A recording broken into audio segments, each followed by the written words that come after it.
ప్రభునామమునకు స్తోత్రములు. క్రీస్తునందు ప్రేమైన దేవుని బిడలారా, మరొకసారి మనమంతా ఈ రీతిగా కలుసుకోవడానికి ప్రభు మనకు సహాయం చేశారు.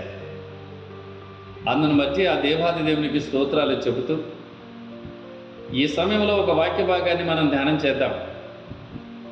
బైబిల్ గ్రంథంలో రోమిలకు రాసిన పత్రిక 8వ అధ్యాయం 14వ వచనాన్ని మనం చూద్దాం. దేవుని ఆత్మచేత ఎందరూ నడిపింపబడుదురో వారందరూ దేవుని కుమారులై ఉందురు. దేవుని ఆత్మ లేనివాడు దేవుని బిడ్డ కాలేడు.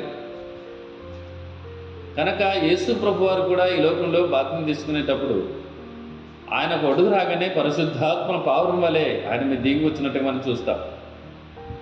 కనుక దేవుని ఆత్మతో నింపబడి దేవుని బిడ్డలుగా జీవించే ఆ కృపను దేవుడే మనకు అనుగ్రహిస్తున్నారు. కనుక ప్రభు సన్నిధిలోన దేవుని ఆత్మతో నింపబడ్డానికి ఆయన దగ్గర కనిపెట్టు ప్రార్థన చేయి. దేవుని ఆత్మతో నువ్వు నింపబడినట్లయితే దేవుని కుమారునిగా అంగీకరించబడి దేవుని బిడ్డగా జీవిస్తూ దేవుని కొరకే బ్రతుకుతావు ఈ లోకంలో. కనుక ఎవరైనా దేవుని ఆత్మతో నింపబడినటువంటి వారు ఉంటే ప్రభు దగ్గర ప్రార్థన చేయి. తప్పక దేవుడు తన ఆత్మతో నింపుతాడు, తన బిడ్డగా చేసుకుంటాడు, తానే నడిపిస్తాడు. అటు కృప దేవుడు మనకు సహాయం చేయునుగాక. ఆమేన్.